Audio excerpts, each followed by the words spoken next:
All right, there we go. Good morning, everybody. Welcome to the pre-market prep session for Friday, June 2nd, 2023. We absolutely banked yesterday. So to be honest, I don't know how much I'm looking to do today. We'll see, right? At the end of the day, though, after you have a life-changing day, you want to let your profits settle, right? You don't want your profits to burn a hole through your pocket. So we'll see what we got going on here, right? We'll see how we have some weekly candles closing, but at the end of the day, we absolutely hit it out the park this week. And I have, one of the biggest things to recognize is, the need to not overtrade and keep money in your pocket. So we've been having mic drop moments for the past 2 weeks, and I'm, proud of that. But I want to make sure that everybody comes in, right, taking a beat, taking a breath. That's always the most important after days like yesterday, after days like 2 days ago, right? Where we're crushing it in both directions, right? We have literally multiple call outs that are all going for, 100+% profit. Um, the last thing you want to do is come off of 2 days like that, right? Not be grateful, not have gratitude, and then give it all back to the market. That's a great way to ruin your weekend, right? So everybody that's here, good morning. I hope you had a great night's sleep. I don't know what I was doing when I slept, but my neck is like destroying me. I need to get back to. I have this like geriatric pillow that is shaped all weirdly, and I have to pump it up with a hand pump. And like that, I get my best sleep now on that pillow just because I move around too much in my sleep. So didn't sleep the best, but woke up, prayed, journaled, did some stretching. Camera, can we get a good zoom? Did some stretching. Used a few devices that I have to stretch out my neck. I'm a big gadget guy, to my girlfriend's chagrin, because we have gadgets lying all over the place from me. Um, Come on, camera, get it together. We're not sitting here. Thank you, thank you. We need everything in focus so that we can focus here this morning. So in terms of like the morning, right? Okay, morning for me. Could have gotten better sleep for sure. Definitely didn't run. Was just trying to get this neck right. Um, and really get into the right mindset here before market open. But we had an amazing Q&A last night, right? If you were there for the Q&A and you got some great value, drop a 3 in the chat. I love that we can go there, debrief on all of the trades, right? And really just stay on top of how we're going about executing, how we're going about executing in order to get the life-changing profits that we're bringing in, right? As of Tuesday, Wednesday, Thursday, it was literally killer day after killer day after killer day. Last week, I mean, yesterday we straight up just robbed the market blind. Like it was Microsoft, Apple, AMD, right? SPY, Nvidia. It was literally 5 call outs that crushed it. And I'm so proud of that because I like being able to provide a variety of different tickers and opportunities for everybody at every level, right? I don't care if you've got a big account, a small account, if you've got a $50 account, a $50,000 account, there is something there for you, right? And I want you all to realize just how masterful that is, right? That's not easy, but that's something that I love and that I pride myself in doing, and that I have no problem in doing for you guys because it's all driven people that are looking to accomplish goals, right? It could be one play and done, right? It could be 2 plays and done. There are plenty of people that stop trading after 11 a.m., right? Just because I make my money doesn't necessarily mean that each and every day that's when I'm going to stop. Right? If there's opportunity out there, I want to make sure that wherever you're coming from, that you can have a chance to bite on that. Right? If it's a crap day and all of the opportunity was just in the beginning of the day, that's how it is. Right? But if there's a chance for me to if there's a chance for me to shout out more things to you to get more opportunities to more people, I'm going to do that. The only thing you got to do on your end is take advantage of those opportunities. And if you don't have the confidence to take advantage of them, it's because you don't have faith in the charts, you don't have faith in what you're seeing, and you need to be there for our 3-day technical analysis boot camp, right? So I'm going to keep saying until that boot camp comes around. We are coming up to the date, right? So make sure that you are locked in for that. Again, you'll have more details coming soon, but just make sure that you have your seat reserved at chartwithconfidence.com. You don't have $21,000 days where you get 50% on your account, right? $2,000 days, $1,000 days. You don't have that without confidence, and you never will, right? You will never just solely be confident enough to put $5,000, $10,000 in a position if you do not trust the chart.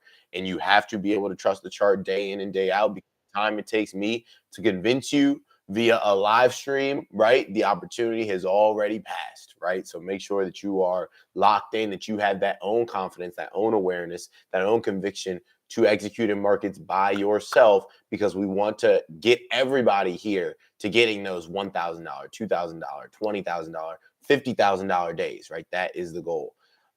Is the Q&A available in FB? No, the Q&A is not available in FB. If you DM me, I can send you the link to the Q&A. And also, yeah, so just DM me and I can send you the link to the Q&A, but I don't post any of the Q&As in Facebook. But it was an amazing session, and excited to continue to build, continue to grow. But good morning, everybody. Good morning, GM. I see everybody popping in, right? Let's go ahead and dive into the news we got going on today, and then we can go directly into our trading day. So let's see what we got going on here. Calendly, dang, there. Y'all are eating my Calendly up. Not you guys specifically. I guess it's just new people, but they're tearing my calendar to shreds. Okay, so let's see. Wall Street breakfast. Boom. Let's do it, guys. Top news, jobs day. The strength of the labor market has, for the most part, been surprising to the upside since the economy rebounded from the pandemic shock in March through April of 2020.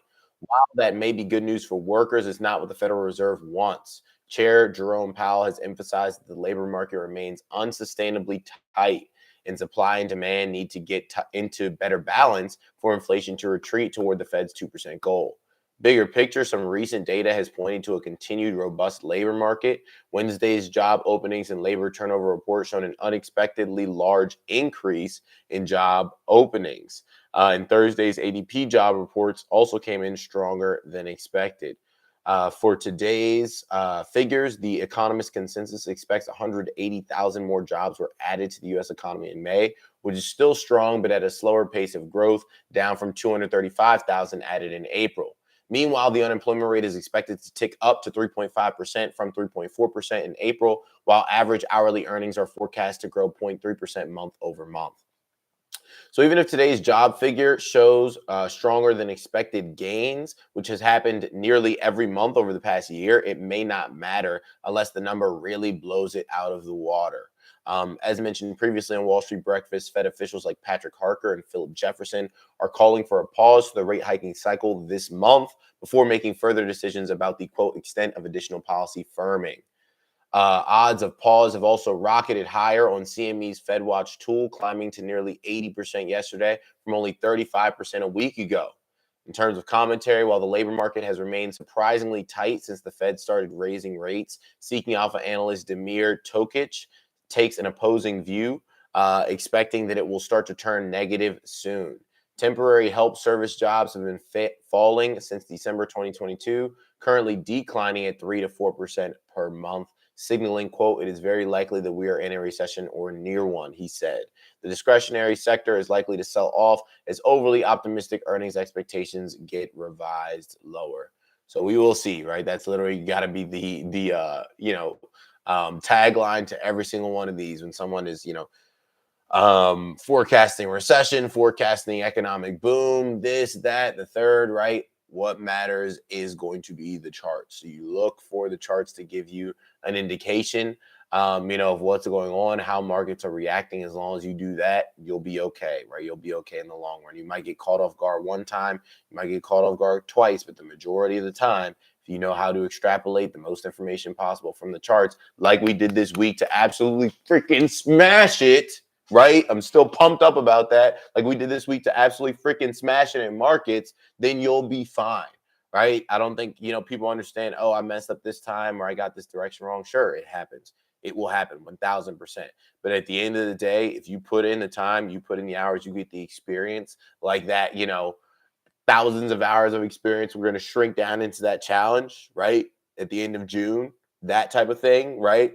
When you're there for that, you end up getting the experience you need in order to make the moves that are necessary. But I mean, you don't get masterful execution without masterful investment into self. It doesn't happen. It doesn't spontaneously manifest. In terms of jobs, we did get more jobs data here this morning. So let's check it out and see. Walter Bloomberg, our guy, has been slacking a little bit in terms of this Here we go. Looks like we got some data here this morning. So U.S. May non-farm payrolls added 339,000, consensus 190,000. May private sector jobs added 283,000, consensus was 165,000. So overall, it looks like everything increased, right? So non-farm payrolls, private sector jobs going up. The unemployment rate was slightly higher than expected. It was at 3.7%. Consensus was 3.5%. So after that, gold turned negative, last down 0.2%. And then average hourly earnings were up 0.33%. So overall, it looks like unemployment was higher than expected. That is bullish for markets. Looks like private sector payrolls were higher than what was expected. So kind of a mixed bag. You don't really want those to be higher. You want everything to be lower, right? And you want the unemployment rate to be higher. You want less people to have jobs, and you want the unemployment rate to be higher for it to be bullish for markets, right? So if you're bullish, that allows me to skip reading so many news headlines, bullish, bears, recession, boom, opinions. Yeah, it's one of those things where like the charts are they're going to tell you what you need to know, right? So Tristan hit nails on the head. Phil Calendly, congrats. Yeah, I mean, yeah, it's great reaching more people, all that great stuff. That is the goal, right? In order to help more people start putting their money to work for them in markets. That's huge, right? And that doesn't always translate directly into money for me, but it does directly translate into me affecting change for the legacy that I want to leave, which is awesome. For a lot of people, especially if it's people in different countries or things like that, they start off saving right before they can do a thing with me. And there, I'm just like, hey, just take in the educational content on the reels and come to me when you got something to work with, right? But there's something for everyone to do, right? Something for everyone to take advantage of. And I think that's so important for people to understand. They write themselves off way too quickly. You don't know what God has set up for you if you actually go in motion, right? You don't know, but blessings and opportunities cannot meet you while you're stagnant, You have to be in motion. So I just encourage everybody to get in motion. But yes, generally good news. In terms of economic headlines here, averting default. Late last night, the U.S. Senate passed a debt ceiling package by a vote of 63 to 36, sending the legislation to the president's desk in time to stave off a catastrophic default.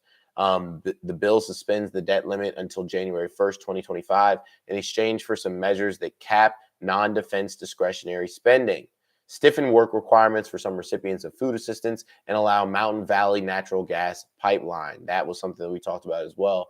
I forget exactly which ticker it was that could benefit from that, but we did go over that, earlier this week in the pre-market prep session. So I'm sure that, whatever company that is, I think it was MVP, but I can't exactly remember. ETRN, it looks like. So ETRN is that ticker. So that pipeline would be laid by Equitrans midstream. So ETRN, I'm sure, they're all happy and fist bumping and high five in there as they, are allowed to build that pipeline. Is it going to be good for the environment? Probably not. But in terms of quotes, no one gets everything they want in a negotiation, but make no mistake, this bipartisan agreement is a big win for our economy and the American people, President Biden said via tweet. Our work is far from finished, but I look forward to signing this bill into law as soon as possible and addressing the American people directly tomorrow. So yeah, I mean, this is one of those things where it went through the House, right, or Congress, whatever, I don't even know, and then it went to the Senate, and the Senate passed it. So now I think it's just Biden signing it into law, which will likely happen maybe today. It says that Biden said in a tweet he's addressing the American people directly tomorrow. So maybe he'll go ahead and sign that into law today. That might cause us to see some volatility, right? Again, as I said previously, and I've said multiple different times, you think that, oh, okay, a debt ceiling deal is reached. The market's going to run. Not necessarily, right? In the past, we've actually seen us sell as a result of a debt ceiling deal being made. So again, Don't just assume, oh, hey, I've had a great week this week. I doubled my account on Tuesday, doubled it on Wednesday, doubled it on Thursday. And instead of withdrawing and paying myself or being happy with these gains, I'm actually just going to put it all into zero dates on Friday because I know that Biden's going to pass this bill and we're going to rock it. Right? I don't want to hear that. If you do that, don't come to me complaining about it, right? Because I've done my job multiple days in a row, huge profits. By the way, throw a 7 in the chat if you're excited about that, right? The fact that it's just been an absolute smash home run fest in markets this week. Like it's literally been opportunity after opportunity after opportunity after opportunity. Throw a 7 in the chat if you're grateful for that. I know I am. If you're not grateful for that, you can get the heck out because there ain't no reason for you to be here with the winners, right? But at the end of the day, don't throw it all on zero date calls because you are expecting Biden to pass the debt ceiling. That is not the way, right? That is most definitely not the way. I personally have had way too many great weeks ruined by Friday where I went too hard for no reason. So just don't be out here going extra hard. If you got big gains, right, let them sit. Don't touch them for at least 2 days, at least 2 trading days. Do not touch those gains. I live by that rule and it has served me great, right? And when I have it, I always end up with less money in my account than I did to go into that Friday. In terms of real estate news here, groundwater disappears and what might be a harbinger for the housing boom in the American West. Arizona is limiting approvals for new developments within the Phoenix area. So I saw this actually. Is this research service water? Huh. So they don't mention it here, but I'll mention it at the end. So I'll start over. And what might be a harbinger for the housing boom in the American West, Arizona is limiting approvals for new developments within the Phoenix area. A study found that around 4% of the area's demand for groundwater, close to 4.9 million acre feet, cannot be met over the next century. That is kind of scary to read, threatening to dampen the explosive development that has made the city one of the fastest growing metropolitan regions in the country. Besides the groundwater crisis, Arizona has also faced significant shortages of surface water allocation, with a recent deal cutting usage from the drought-stricken Colorado River. That's why I just love living in good old Maryland, guys. Like, there's nothing crazy going on. We don't have Hollywood. We don't have LA nearby. We don't have casino. Like, we have casinos, but we don't have. It's not Vegas. But at the end of the day, we got water, right? We got water. I can, water my lawn as much as I want. Water my plants. Do it. Take as long of a shower as I want, right?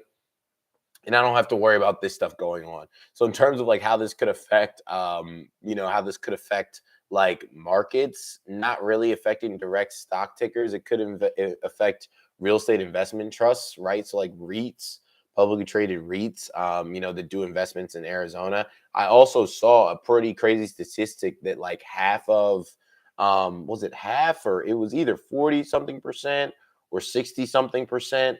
I can't remember the exact quote, but it was of people flipping in Arizona are underwater.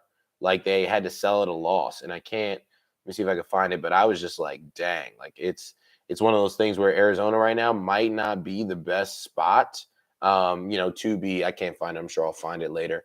Arizona just might not be the best spot for real estate in general, because it was booming, but if all these people that are out there flipping aren't making money and also they're, looking at the fact that they might not have enough water, groundwater or surface water for the next century. Yeah, I don't know if I'd be looking to flip in Arizona. I don't know if anybody here does real estate in that area, but just might as well throw that out there, right? Might as well throw that out there just in case, just so you know, right? You never know. Maybe you were considering an investment deal, something like that, and now you might reconsider.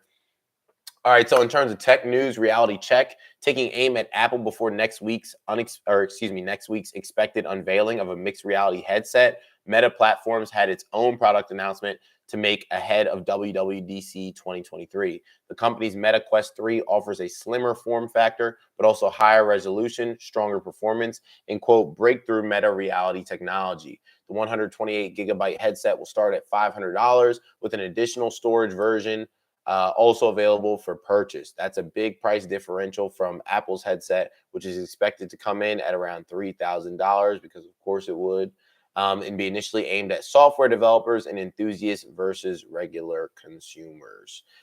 So, we've got this race to the metaverse, right? Race for mixed reality dominance. Apple's going to do what Apple's going to do, and that is, capitalize off the fact that if it ain't Apple, it ain't popular, right? Apple loves that that's really become what their brand is about. And, they're that exclusive thing. You want to get it as soon as it drops. And they're taking advantage of that. Like I said before, talking about Apple's reality headset, they're going to have that price settle at around $1,000, but they're going to milk the crap out of America for 1 to 2 years because they know that we'll pay it, right? Because we love to stunt, we love to flex. In terms of today's markets, let's see, because we got that data that dropped. We're still roughly in the same spot. So overall, green across the board here. Let's see. I lost my window. Okay, so in Asia, Japan, we're up 1.2%. Hong Kong, we're up 4%. Wow, Hong Kong bumping. China up 0.8%. India up 0.2%. London up 1%. Paris up 1.3%. Frankfurt up 1.2%. Dow up 0.5%. S&P up 0.5%. Nasdaq up 0.5%. Crude up 1.5%. Gold up 0.1%. Bitcoin up 0.7%. Back barely above 27,000, but back above it. We already got the non-farm payrolls data. So we'll wrap up here with our rapid fire bullet point rundown. What else is happening? Before OPEC meeting, oil data continues to fly in the face of skeptics. ExxonMobil eyes new fracking tech to double oil pumped from shale. Again, Boeing further delays crewed launch of Starliner spacecraft. Google said to be investing in text to video AI named Runway. Oh, Runway. Wow, Google's investing in Runway. If you guys were at Wealthy Revolution Live, you actually saw Runway in action, right? Runway.ml. So that's a tool that I'm a big fan of, and it looks like Google will be investing in them. Pretty crazy, but Google wants to get their foot even further in the door here with AI. I used Bard recently. I asked it to transcribe a video and sent it a link, and it literally transcribed the wrong video. So I don't know. Bard apparently is a lot more advanced now, but I'm not seeing it. So we'll see. Maybe Google's still trying to play catch up.